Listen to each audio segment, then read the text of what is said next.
Hi everyone, it's Mrs. Lamando and I am back to read you the Unteachables. We're starting at chapter 26, which is told from Mr. Kermit's perspective. I never thought it could be like this again. Every morning I park the Cocoa Nerd, good as new, or at least as good as 27 years old. I can't wait to get into the classroom. There's a spring in my step, I'm practically jogging. At the coffee pot in the faculty lounge, I fill the toilet bowl only halfway. I don't need coffee to stay awake. I'm firing on all cylinders, like jumping Jake Terranova might say. Even that name doesn't sour me the way it once did. I'll never be able to forgive him for the cheating scandal, but there's no denying the role Jake played in turning this class around. The class, just the thought of them sends a jolt of electricity up my spine. Who would have guessed that the rejects of the whole district would turn out to be exactly what I needed, the Unteachables? Well, not anymore. Oh sure, there are better students in this world, okay? There are better students in the hallway.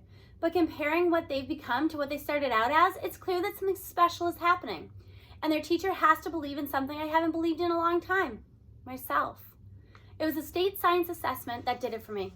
There was a moment at the beginning, Parker in his usual pose, hunched low over the exam booklet, staring as if trying to see inside the individual molecules of paper. Hose, hypnotist, he was mumbling, struggling to make sense of the letters on the page. Hose, hypnotist. Then all those hours of reading support kicked in. Photosynthesis, he exclaimed triumphantly. I had to hold myself back from cheering out loud. Jake actually took the day off so he could be with the class to provide moral support. In reality, he was more stressed out than the students and putting everybody on edge. Finally, I had to coax him into the hall and tell him to go back to his dealership. He protested, but what if you... Bereft of speech, he threw his arms around me. This was not something I ever wanted to happen. Go, I told him, wiggling free. Sell cars, jump through hoops. You're the best teacher ever, Jake declared emotionally. I'm sorry I did, the thing. Goodbye, Jake. More memories of that morning, looking out over my students, and suddenly the whole room was blurry because my eyes had filled with tears. Just like they dove into the river because I thought I was drowning, they dove into this and they did it for me. They had no way of knowing my job was on the line. That made it all the more impressive. I said this was important, the kids took my word for it, and they studied. As I walked between the desks, peering over shoulders, the scratch of number 2 pencils filling in the ovals made my heart swell to bursting. I knew it then, and the feeling has only gotten stronger since. I love these students. Parker, Aldo, Elaine, Barnstorm, Rame, and Mateo. And Kiana, who turns out isn't really in this class or any class. That's my fault. I'm the one who never bothered to glance at my own attendance list long enough to realize that my top student wasn't on it. How blind I am. How burned out and detached. On the other hand, who expects a kid to come to a school she isn't signed up for? Her stepmother straightened everything else. Christina Vargas explained at our meeting the week after the test. Kiana's only here for a couple of months and the registration process was too much red tape. So she blundered into your class and figured she'd be gone by the time anyone figured out she didn't belong. It's ridiculous, but almost understandable. My cheeks got hot. I suppose that doesn't make me look very on top of things. We're all at fault, the principal says kindly. I had her progress report right here in my hand. I remember struggling to put a name to the face, but I never took it any further. Well, I'm sorry that happened, I go on. She's a fantastic kid and a brilliant student. Look at her score in the exam, 96. She sets a positive example for the rest of this class. My voice trails off. Christina's face has turned ashen. I take a guess at the reason. Are you moving her? Because her science score proves she doesn't belong to these kids? I'm not moving her, she replies grimly. Her stepmother specifically said Kiana needs to stay with you. Demanded, actually, but there's something else. I sit back waiting. Christina takes a deep breath. This is difficult, Zachary. I hate to be the person who has to give you the news. The truth is, you won't be a teacher here much longer. It comes so far out of left field that I'm shocked into silence at first. The light dawns. Thaddeus? The science test, the scores were good. Kiana's alone. That's it, she tells me. You know Dr. Thaddeus wants you gone. As soon as he realized what was happening with the Rubini girl, he had her result disallowed. Even without her, I insist. The others have made so much progress. Surely their grades are enough. Almost, she says sadly. Remember, Dr. Thaddeus has access to every test these kids have taken since preschool. He can cherry pick exactly the numbers he needs to make sure you can't win. It reminds me of an old saying I heard somewhere. Figures don't lie, but liars figure. Devastated, the principal removes an envelope from her desk and hands it over. Dr. Thaddeus dropped this off this morning. I pleaded with him, Zachary. I pointed out how close they came to making it, even with the odds stacked against them. I raved about how absolute zero is expected of these kids. So any proficiency at all is credit to a remarkable teacher. He couldn't have cared less. He even said that if they had fallen short by 1/1,000,000%, it wouldn't have changed anything. She's still talking, weeping practically, but I can't make out any of it. It's like I'm a tunnel and the echoes are rumbling around her, but not reaching me. Fingers numb, I fumble the letter out of the envelope. Notice of termination, attention, Kermit, Zachary. Please be advised, pursuant to Article 12, subsection 9 of the Greenwich Teachers Association contract, your services will no longer be required as of December 22nd of the current school year. My eyes skip down the page, bouncing off terms like poor performance, unacceptable results, and ineffective educator. I can't bring myself to read it all, but the message is clear. This magical semester in which I turned my own life around as much as my students was nothing but a tease. I raised my hopes only to dash them to pieces at my feet. It restored my faith in teaching and in myself purely so the taste would be all the more bitter now. I'm fired, sacked, kicked to the curb, canned, given the boot as of December 22nd. Merry Christmas. Worst of all, my career is going to end 6 months too soon to qualify for early retirement. Fade to black. I barely hear Christina's tearful words of sympathy as I wander out of our office. Instead of heading to room 117, I stagger through the main doors and find the parking lot. Can't face the kids, not now, when I'm still so stunned. What would I say to them? How could I explain it? I don't blame them for the superintendent's malice, but how could I ever convince them that this isn't their fault? I'll have to find those words eventually. Not today. The outside world seems different than it is usually. Subdued, muffled, somehow my feet carry me to the Cocoa Nerd. I climb behind the wheel. The locks haven't worked in more than a decade. The car starts in its customary cloud of burned oil. Outside it begins to rain and I activate the lone functioning wiper. Too bad it isn't the one on the driver's side. I squint through the water-splattered windshield. At least it's forcing me to watch the road. Otherwise I'd probably wrap the Cocoa Nerd around a telephone pole. At the entrance to the parking lot, I signal left and press the gas. There's a loud pop followed by a clatter and everything goes quiet. I tried to key a few more times. Nothing. Not even a feeble attempt to catch. The turn signal clicks once more and dies too. I get out of the car and open the hood. To my amazement, nothing's there. On closer inspection, I spy the motor lying on the pavement next to the battery, the radiator, the transmission, and a lot of other stuff that used to be attached to the car. Over a quarter century with the Cocoa Nerd and I thought I'd seen it all. Wrong again. This is the ex-Cocoa Nerd. It's raining harder and I'm getting soaked.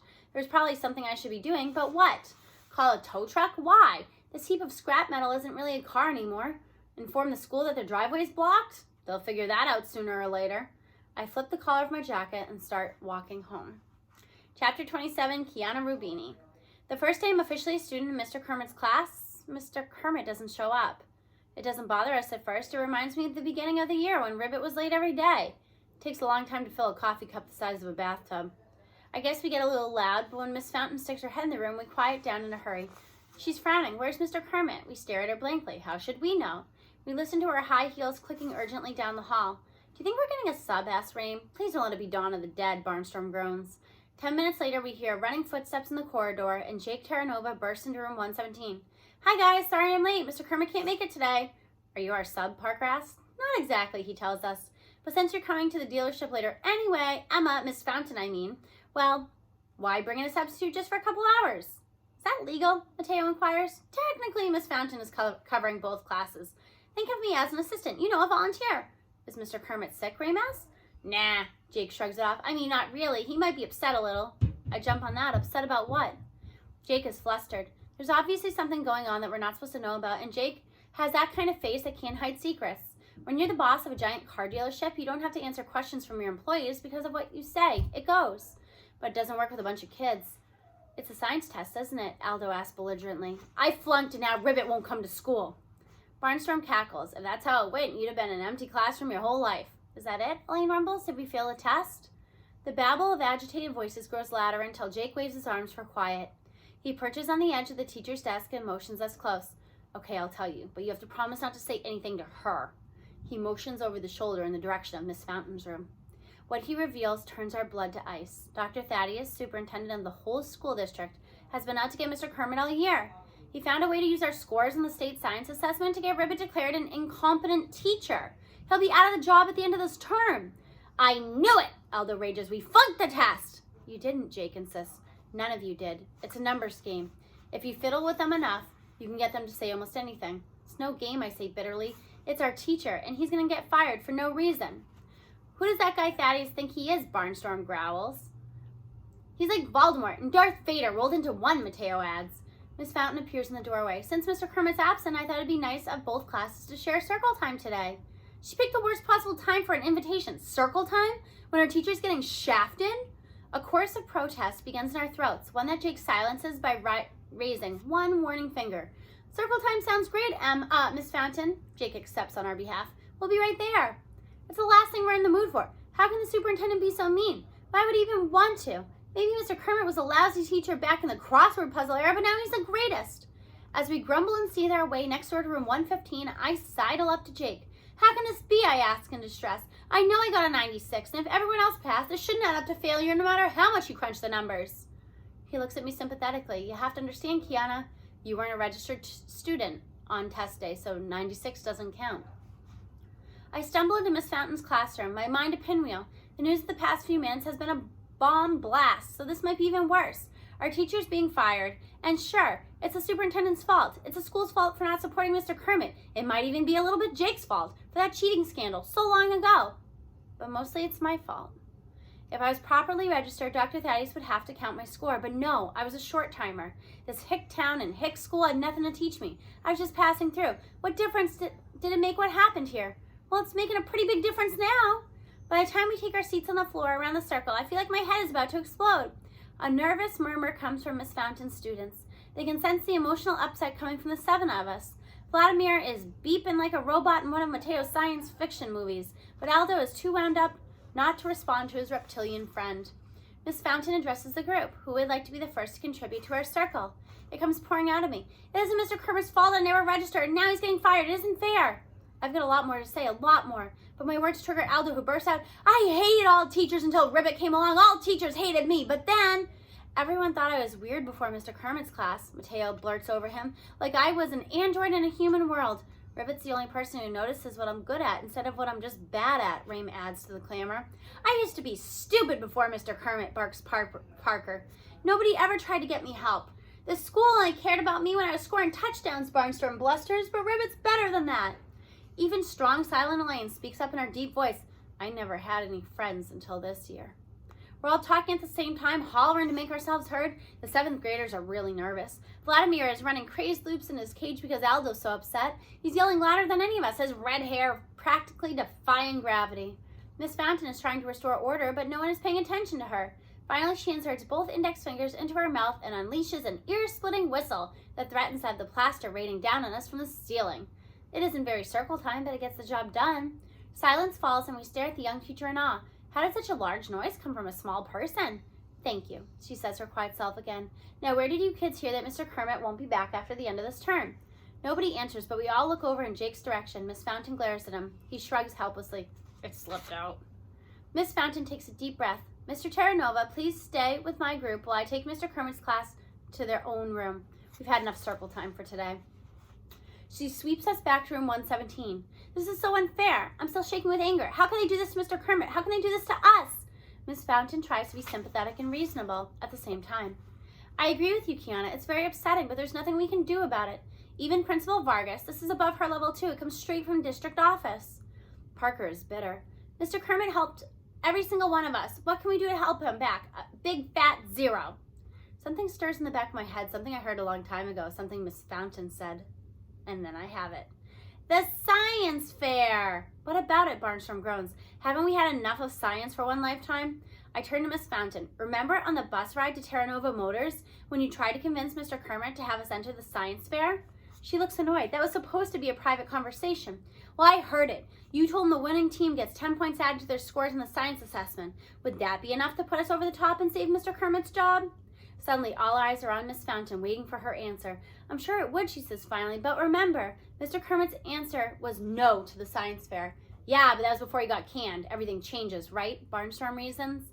She shakes her head. Mr. Kermit is a very private person. He wouldn't want you to take his personal problems onto yourselves. But what if we don't tell him about it, Rain muses.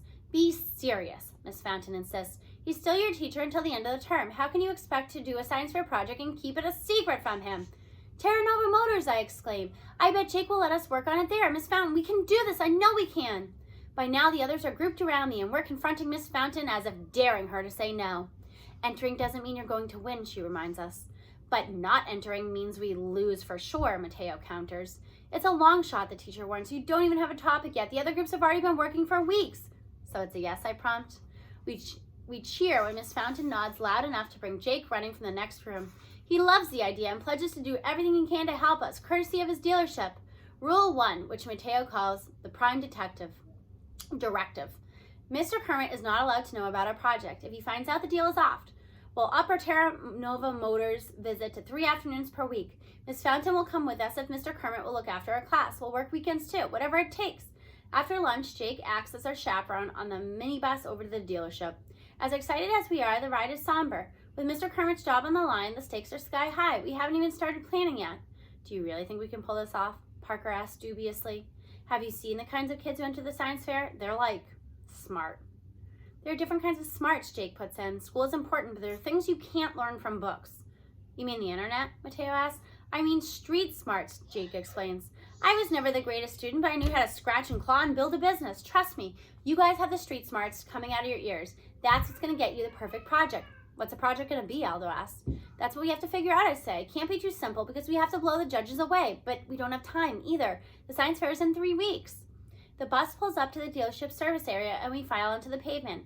We're about to enter the building when Parker points. Hey, isn't that Mr. Kermit's car? We all look. On a flatbed tow truck parked outside the service bay sits the rusted remains of the ancient Chrysler that might once have been blue. Parts are strewn all around it, also rusted, some broken. Jake sighs. Poor guy, like he doesn't have enough hanging over his head. Now he has to take taxis to school. When's it going to get fixed, Mateo asks. You don't fix something like that, Elaine remarks. You give it a decent burial.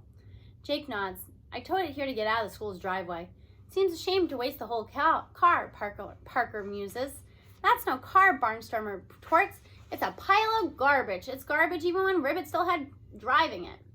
Have some respect for the dead, I put in morosely.